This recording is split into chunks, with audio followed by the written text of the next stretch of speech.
Todos nós, em algum momento da vida, já desejamos começar de novo. Talvez seja deixar para trás um erro, superar uma perda ou simplesmente reescrever nossa história em busca de algo maior. Mas sejamos honestos. Por onde começar? Onde encontrar a força necessária para virar a página?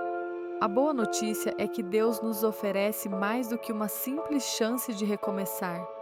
Ele nos dá um novo coração, uma nova direção e um propósito que vai além do que podemos imaginar.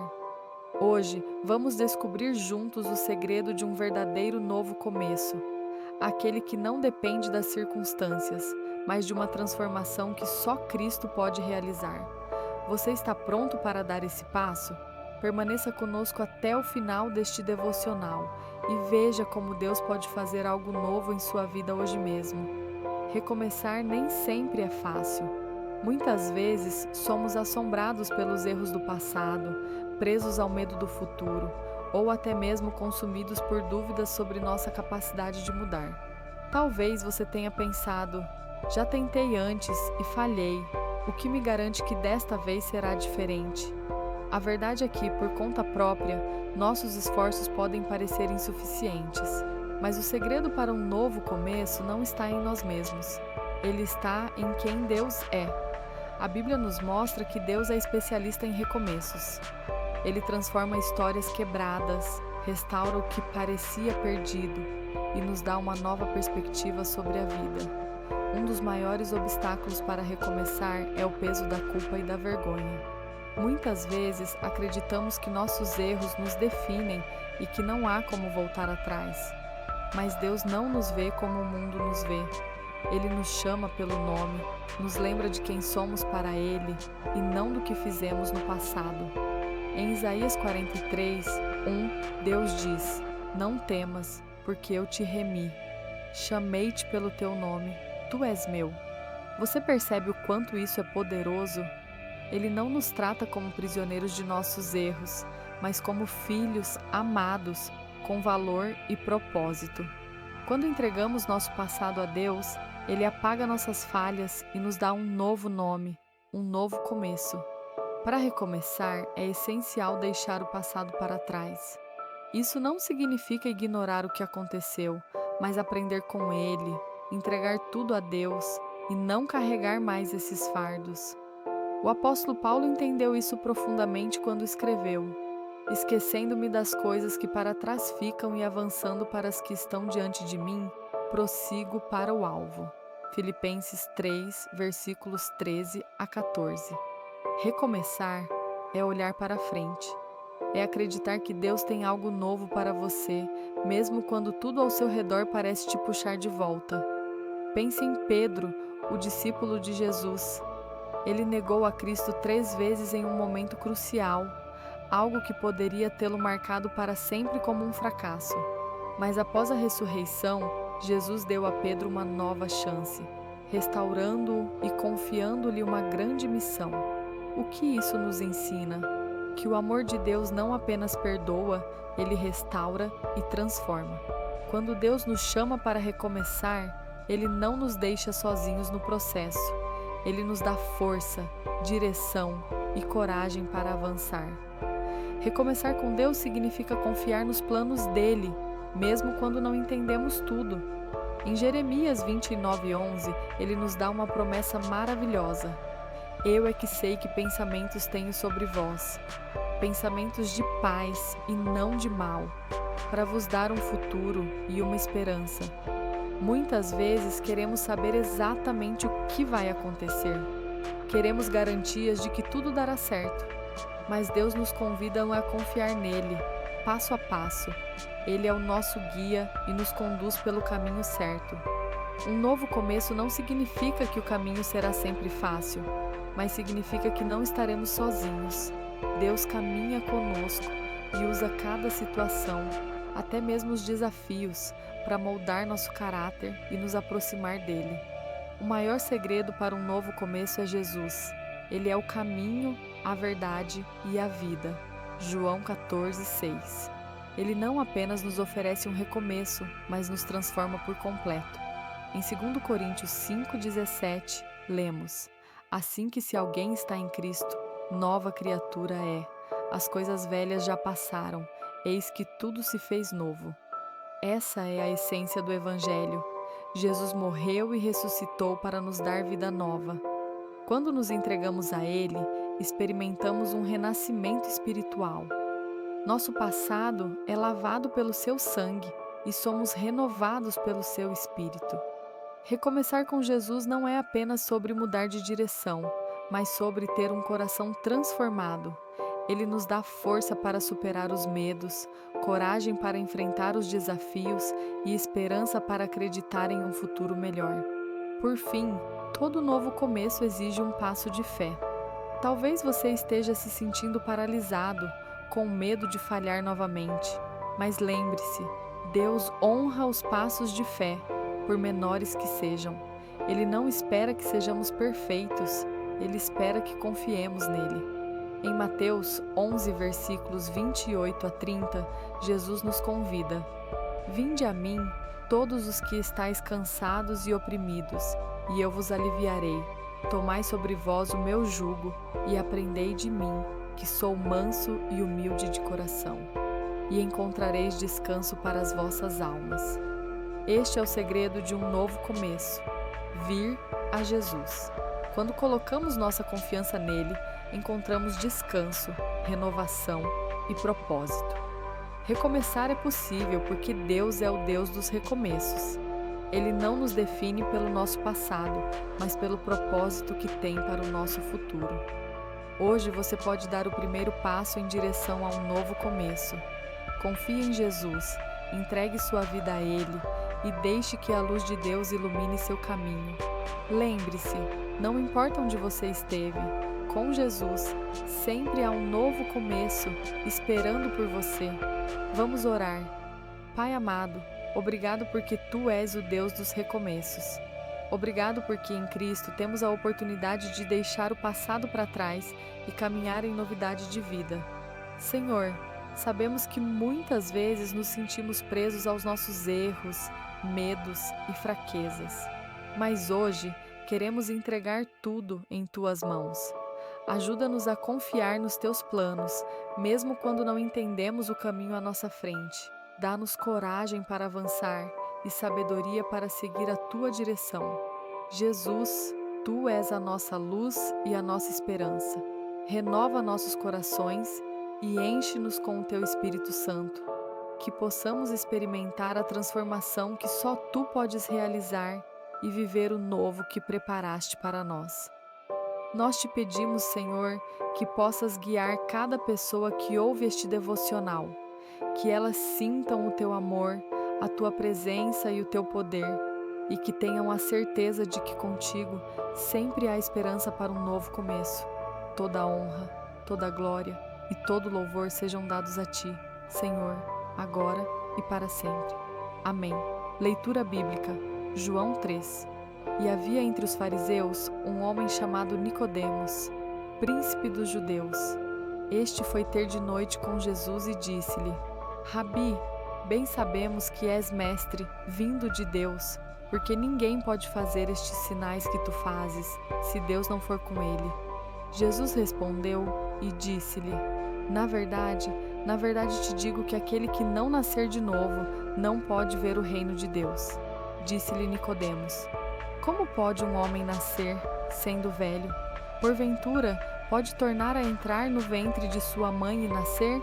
Jesus respondeu: na verdade te digo que aquele que não nascer da água e do Espírito não pode entrar no reino de Deus. O que é nascido da carne é carne, e o que é nascido do Espírito é Espírito. Não te maravilhes de te ter dito: necessário vos é nascer de novo. O vento assopra onde quer, e ouves a sua voz, mas não sabes de onde vem nem para onde vai. Assim é todo aquele que é nascido do Espírito. Nicodemos respondeu e disse-lhe: como pode ser isso? Jesus respondeu e disse-lhe: tu és mestre de Israel e não sabes isso? Na verdade te digo que nós dizemos o que sabemos e testificamos o que vimos, e não aceitais o nosso testemunho. Se vos falei de coisas terrestres e não crestes, Como crereis se vos falar das celestiais? Ora, ninguém subiu ao céu, senão o que desceu do céu, o Filho do homem, que está no céu. E como Moisés levantou a serpente no deserto, assim importa que o Filho do homem seja levantado, para que todo aquele que nele crê não pereça, mas tenha a vida eterna. Porque Deus amou o mundo de tal maneira que deu o seu Filho unigênito, para que todo aquele que nele crê não pereça, mas tenha a vida eterna. Porque Deus enviou o seu Filho ao mundo, não para que condenasse o mundo, mas para que o mundo fosse salvo por ele.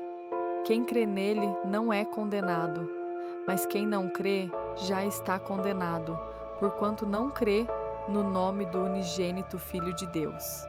E a condenação é esta: que a luz veio ao mundo, e os homens amaram mais as trevas do que a luz, porque as suas obras eram más.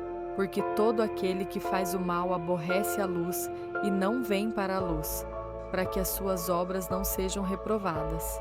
Mas quem pratica a verdade vem para a luz, a fim de que as suas obras sejam manifestas, porque são feitas em Deus. Depois disso, foi Jesus com os seus discípulos para uma terra da Judéia, e estava ali com eles e batizava. Ora, João batizava também em Enom, junto a Salim, porque havia ali muitas águas, e vinham ali e eram batizados, porque ainda João não tinha sido lançado na prisão. Houve então uma questão entre os discípulos de João e os judeus acerca da purificação. E foram ter com João e disseram-lhe: Rabi, aquele que estava contigo além do Jordão, do qual tu deste testemunho, eis que batiza, e todos vão ter com ele. João respondeu e disse: O homem não pode receber coisa alguma se não lhe for dada do céu. Vós mesmos me sois testemunhas de que disse: Eu não sou o Cristo, mas sou enviado adiante dele. Aquele que tem a esposa é o esposo. Mas o amigo do esposo que está presente e o ouve, alegra-se muito com a voz do esposo. Assim, pois este meu gozo está cumprido. É necessário que ele cresça e que eu diminua. Aquele que vem de cima é sobre todos. Aquele que vem da terra é da terra e fala da terra. Aquele que vem do céu é sobre todos. E aquilo que ele viu e ouviu, isso testifica, e ninguém aceita o seu testemunho. Aquele que aceitou o seu testemunho, esse confirmou que Deus é verdadeiro, porque aquele que Deus enviou fala as palavras de Deus, pois não lhe dá Deus o Espírito por medida. O Pai ama o Filho, e todas as coisas entregou nas suas mãos. Aquele que crê no Filho tem a vida eterna, mas aquele que não crê no Filho não verá a vida, mas a ira de Deus sobre ele permanece. João 4.